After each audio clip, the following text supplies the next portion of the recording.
Recording on.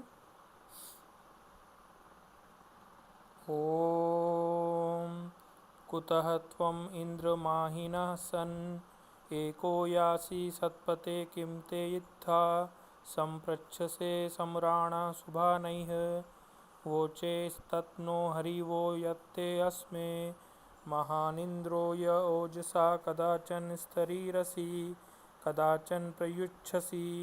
मंत्रार्थ। सत्पते, हे सत्य के अधिपति, पालक, रक्षक, इंद्र, हे परम ऐश्वर्यवान, कुतः, कहाँ, त्वम, तुम, माहिनः, महान, एको, एक, सन, ही, यासी, प्राप्त होते हो, ते, तुम्हारा, इत्था, इस प्रकार, किम, क्या है, सम्राणः, सम्यक जाने वाले, साथ चलने वाले, शुभा नहीं है, शुभ द्वारा, सम्यक पूछते हो, तत् वह, नो हम, को, हरिवो, हर्षील, प्रेरक ने, यत जो, ते तुम्हारे लिए, अस्में हमारे लिए, वो चेहि बोलो कहो, यो जो, इंद्रो परम ऐश्वर्यवान, ओजसा ओजस्वी, महान महान है, कदाचन कभी, स्त्री रसी आच्छादित होते हो, कदाचन कभी, प्रयुच्छसी असावधान हो। भावार्थ। महान परम ऐश्वर्यवान परमात्मा सतपति है, सत्य का पालक है, रक्षक है। वह एकाकी है, अर्थात वह एक ही है। वह साथ चलने वालों का शुभ पूछता है। साथ चलने का एक भाव तो परमात्मा के साथ चलना तो है ही, समाज में भी सतपति के सहगामी उपासकों अर्थात सत्य पथ पर चलने वाले लोगों के साथ चलना भी है। कदाचन स्तरी रसी, कदाचन प्रयुच्छसी का शाब्दिक अर्थ हुआ कि कभी आच्छादित हो, कभी असावधान हो। भावार्थ यह है कि कभी भी वह आच्छादित या असावधान नहीं हो सकता है। धात्वादि निरुक्त। सतपते, सत अव्यय, अस होना, पत ऐश्वर्य होना, रक्षा करना, जाना, माहिनः मह महत्व देना, महत्व होना, सम्मान करना, सत्कार करना, इंद्र इंद्र परमेश्वर्य होना, कुतः अव्यय, त्वम सर्वनाम, एको संख्या, सन अव्यय, यासी या जाना, ते सर्वनाम, इत्था अव्यय, किम सर्वनाम, समराणः सम उपसर्ग, री जाना, शब्द करना, महत्व दिखाना, हिंसा करना, शुभानैः शुभ, दीप्ति प्रकाश होना, शोभा पाना, मंगल होना, बोलना, सम उपसर्ग, पृच्छ से, पृच्छ पूछना, प्रश्न करना, तत् सर्वनाम, नो सर्वनाम, हरिवो, रि हरण करना, ले जाना, यत सर्वनाम, ते सर्वनाम, अस्मै सर्वनाम, वोचेह वच बोलना, कहना, यो सर्वनाम, इंद्रो इंद्र परमेश्वर्य होना, ओजसा ओज शक्ति होना, बढ़ना, महान मह, कदाचन सर्वनाम, स्तरी रसी स्त्री विस्तार करना, आच्छादन करना, प्रयुच्छसी प्र उपसर्ग, युच्छ प्रमाद करना, असावधान होना। ओम खम्रम।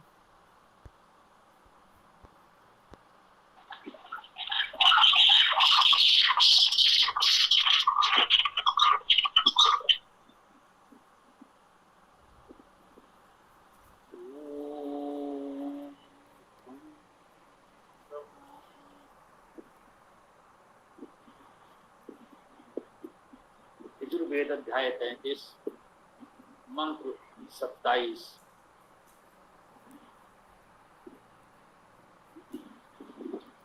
ओम कुतः त्वम् इंद्रमाहिना सन् एको यासि सत्पते किं ते इत्था सम्पृच्छसे सम्राणः शुभानै वो ये तत्नो हरिवो यत्ते अस्मे महान इंद्रो य ओजसा कदाचन स्तरीरसि कदाचन प्रयोच्छसि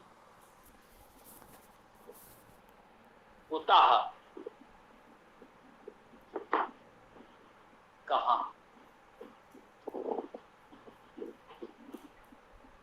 कहाँ से तुम इंद्र हे इंद्र माहिना सन माहिना महान सन ही हो कह रहे हे इंद्र माहिना सन तुम महान हो एको यासी एक ही एको एक यासी या जाना जानना प्राप्त होना का भाव गत्यर्थक धातुओं में है, ये हम जानते हैं। एको यासी एक ही प्राप्त होते, एक ही जाते हो कह सकते हैं, एक ही चलते हो, एकाकी चलते हो कह सकते हैं। इंद्र अर्थात परमेश्वरवान परमेश्वर के समकक्ष कौन हो सकता है? स्वाभाविक है, वह एकमात्र है, अनादि अनंत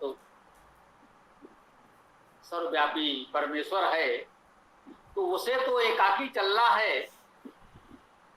इस सृष्टि का सृजन पालन उसे एकाकी करना है, वह स्वतः एकाकी ही सक्षम है, समर्थ है।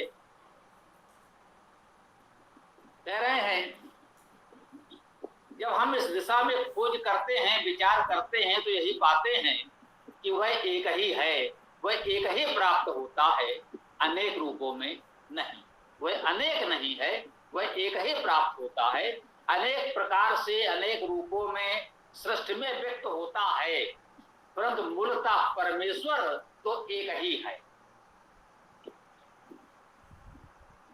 सत्पते हे सत्य के अधिपति,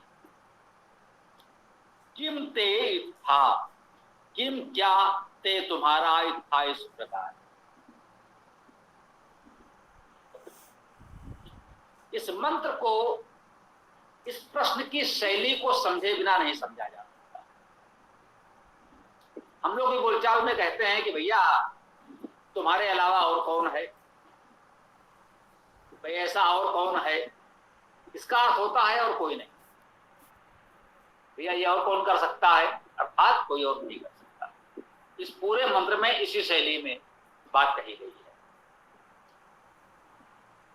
कुता तुम इंद्र माहिना सन, अब वो इंद्र परमेश्वर अपने आप में महान है, और कौन हो सकता है?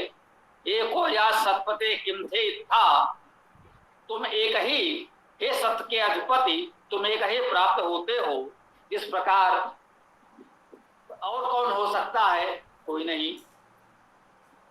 संप्रक्ष से सम्यक रूपेण पूछते हो, समराणा सम उपसर्ग रराणा, रराणा को रि गतो धातु से भी कह सकते हैं, सम्यक गति करने वाले। समराणा पद, इसमें हाँ सम उपसर्ग लेंगे तो अराणा होगा, इसको समझें।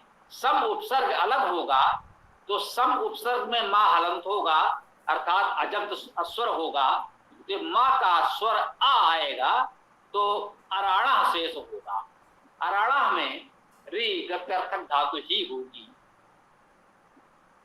सम्यक रूपेण गति करने वाले हो, शुभानय शुभों के साथ, जो शुभ है शुभान है उनके साथ तृतीया बहुवचन है। ओचे है बाड़ी वच बोलना, तत्व है नो हमारे लिए, हरि वो हरणशील, जो हमें ले जाते हैं, हमारे दुख कष्ट का हरण करते हैं, वे हरणशील हरि वो बहुवचन में आया है। परमेश्वर के लिए नहीं है, स्वाभाविक है ये परमेश्वर के उपासक सज्जन देवजनों के लिए है, जो हमें सन्मार्ग पर ले जाएं, हमारे दुख कष्ट चिंता तनाव का हरण करें, उन्हें दूर करें। कैसे बोचे अपनी वाणी से सदुपदेश के द्वारा वेद विद्या प्रदान करें, उत्तम उपदेश करें, समस्याओं में उचित मार्गदर्शन करें। ऐसे ऊंचे ऐसे वाणियों से वे हमारे हरिगण, जो हरि हैं, परमेश्वर को भी हरि से संबोधित किया जाता है, जो दुखों का हरण करता है उसे हम हरि कहते हैं, उस ईश्वर को हरि कहते हैं, या हरि वो बहुवचन में है। अतः समाज के सज्जन देवगण माने जाएंगे। यत ते अस्मय, यत जो ते तुम्हारे लिए, अस्में ये, या हमारे लिए, ये जो अपनी वाणियों से तुम्हारे लिए हमारे दुख कष्ट को हरण करते हैं, हमको सन्मार्ग पर ले जाते हैं। महान इंद्रो या ओजसा, महान इंद्रो, यहाँ इंद्र प्रथमा एक वचन कर्ता कारक में है। महान इंद्र वह महान परमेश्वर, या ओजसा जो, या जो ओजसा ओज के द्वारा, ओज के साथ, कदाचन कभी भी, स्त्री रसी, स्त्री रसी का अर्थ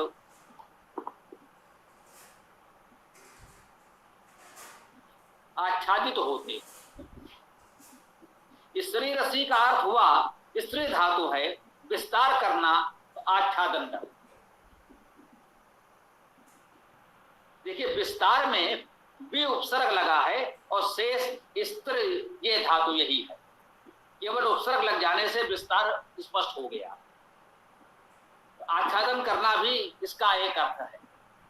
तो कदाचन स्त्री रसी, तुम कभी, ये शायद ही कभी कहते हैं, कदाचन कभी विस्तार करो, आच्छादित करो, या आच्छादित हो। वह सर्वव्यापी है, अनादि है, अनंत है, बहुत क्या विस्तार करेगा। संपूर्ण सृष्टि में जो सर्वव्यापी है, संपूर्ण सृष्टि उसी से आच्छादित है। इसके अतिरिक्त उसे और कौन आच्छादित करेगा। कदाचन प्रयुच्छसी, प्रयुच्छसी को देखना है, प्रा तो उपसर्ग है, युच्छ धातु का अर्थ है प्रमाद करना, असावधान। कदाचन कभी प्रयुच्छसी, कभी ही प्रमाद करते हो, कभी असावधान होते हो। प्रमाद करना, असावधान होना का अर्थ आप समझते हैं। तो वह परमेश्वर कभी प्रमाद नहीं करता। इतने विराट सृष्टि का संचालन अहर्निश अनादिकाल से अनंत काल तक चलता रहता है। एक व्यवस्था बना दी है, उससे सृष्टि का संचालन हो रहा है। इस सृष्टि के सृजन संचालन में वो कभी प्रमाद नहीं करता, कभी असावधान नहीं होता। कितनी सावधानी से इस सृष्टि का संचालन करता है, सृजन भी और संचालन भी।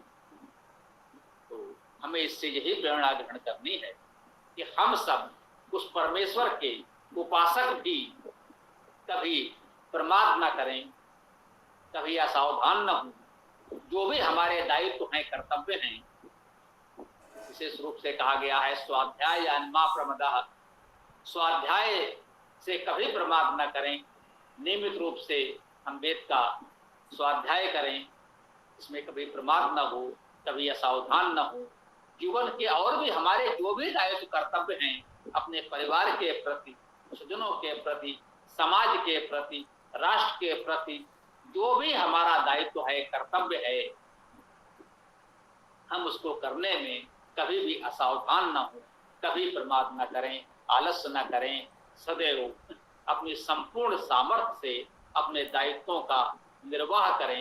यही इस मंत्र की महत्वपूर्ण प्रेरणा हम ग्रहण करते हैं और अपनी चर्चा को हम यहाँ विराम देते हैं। अब आप लोग जो भी प्रश्न विचार हो रख सकते हैं। ओम खम ब्रह्म।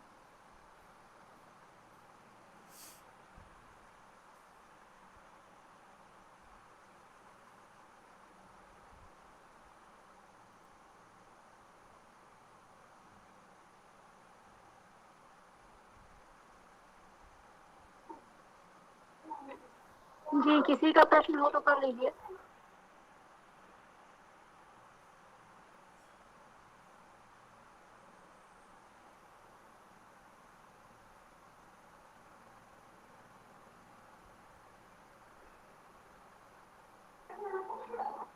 प्रश्न नहीं है। गुरुजी, एक मेरा सामान्य सा प्रश्न था कि राष्ट्र के प्रति छात्रों का क्या दायित्व है? इस पर प्रकाश डालिए थोड़ा। देखिए, जो वर्तमान परिस्थिति है, यूं कहें कि सामान्य परिस्थिति में विद्यार्थी का एक ही दायित्व है कि वो पूरा मन लगाकर विद्या का अध्ययन करे। इतना ही कह सकते हैं कि विद्या के अध्ययन में जो आपका पाठ्यक्रम है उस पर तो ध्यान देना ही है, मुख्य ध्यान देना है, इसमें भी कोई संदेह नहीं है। परंतु जो भी स्थितियां हैं हमारी शिक्षा व्यवस्था में वेद सम्मिलित नहीं है, तो हम इतना ही आग्रह निवेदन कर सकते हैं अपने विद्यार्थियों से, सभी छात्रों से, कि अपना जो पाठ्यक्रम है उस पर ध्यान देते हुए कुछ समय निकालकर वेद का स्वाध्याय भी करते रहें। छात्रों का अपने प्रति, परिवार, समाज, राष्ट्र के प्रति यही मुख्य दायित्व है ना।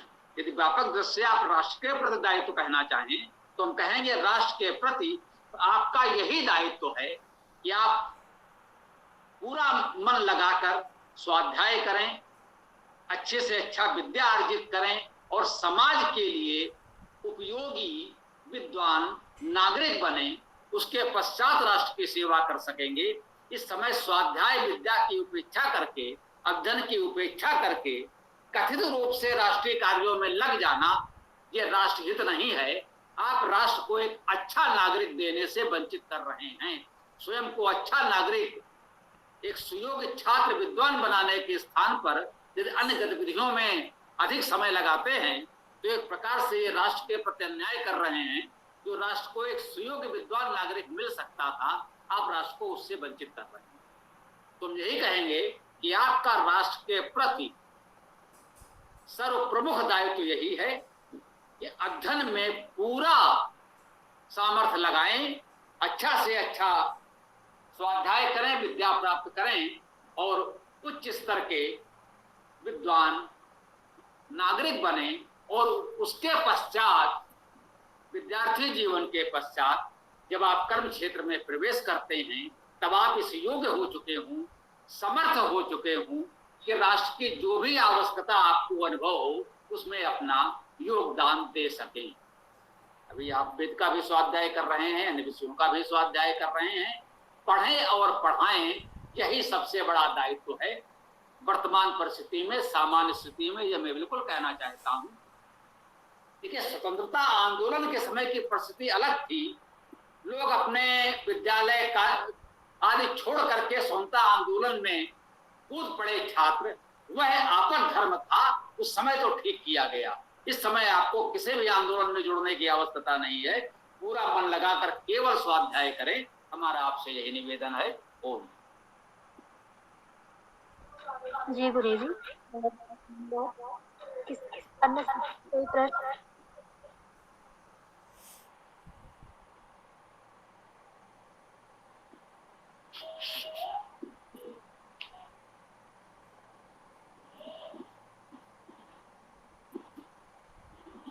जी, और किसी को कुछ कहना हो तो बताएं, अन्यथा जैसा कोमल जी उचित समझें।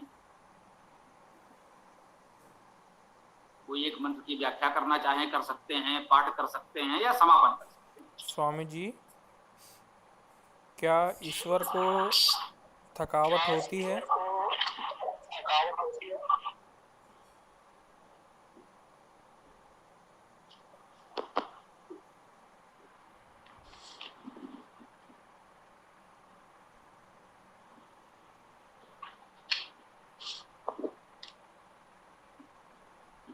जी, ईसा पुत्र जी कुछ कह रहे थे, हम उनकी बात सुन नहीं पाए, इसी कारण से स्पष्ट नहीं हुआ। स्वामी जी महाराज, मैं ये पूछ रहा हूँ, क्या ईश्वर को अर्थात परमात्मा को थकावट होती है अपने काम करने पर?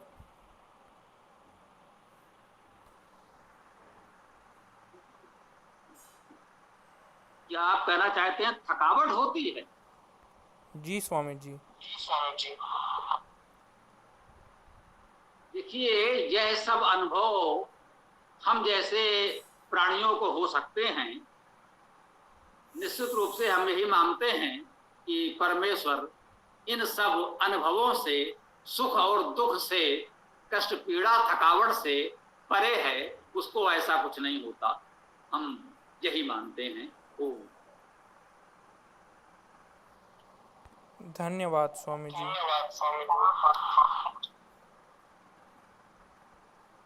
किसी को और कुछ कहना है या फिर समापन कर लेंगे? स्वामी जी, इसमें थोड़ा सा जोड़ना चाहता हूँ। नमस्ते जी बोलिए। ईश्वर चूंकि सर्व सृष्टि का सृष्टा है और एक ऊर्जा पिंड है, तो ऊर्जा ना उत्पन्न होती है ना नष्ट होती, तो इसे थकावट का वहां कोई प्रश्न ही नहीं।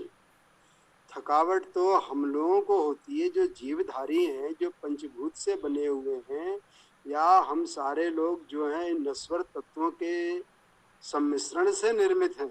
इसलिए हमको थकावट हो, चूंकि हम सब क्षरणशील हैं, विनाशवान।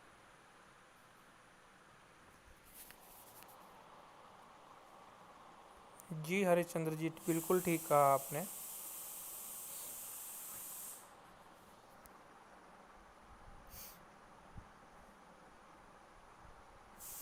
जी, किसी और का कोई प्रश्न है, कुछ कहना हो तो बताएं।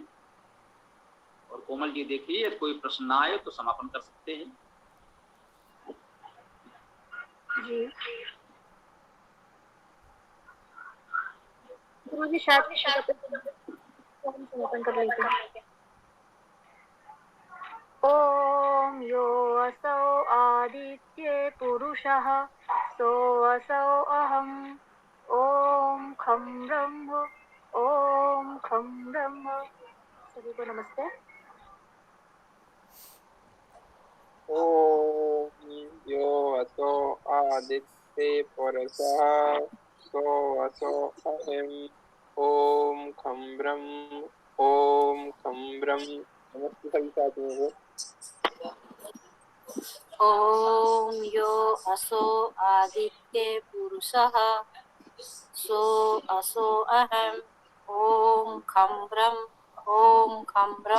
सभी को सादर नमस्ते। ओम यो असौ आदित्ये पुरुषः सोऽसौ अहम् ओम खं ब्रह्म। सबको सादर नमस्ते।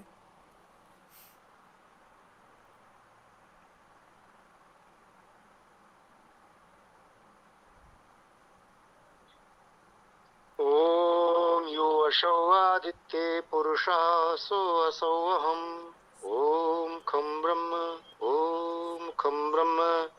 सभी साथियों को सादर नमस्ते। ओम नमस्ते। ओम खं ब्रह्म। कल सायंकाल 7:30 श्वेत कक्षा में हम लोग पुनः मिलते हैं।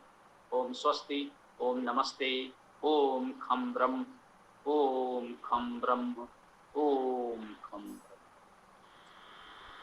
ओम नमस्ते सभी साथियों को। शुभ रात्रि।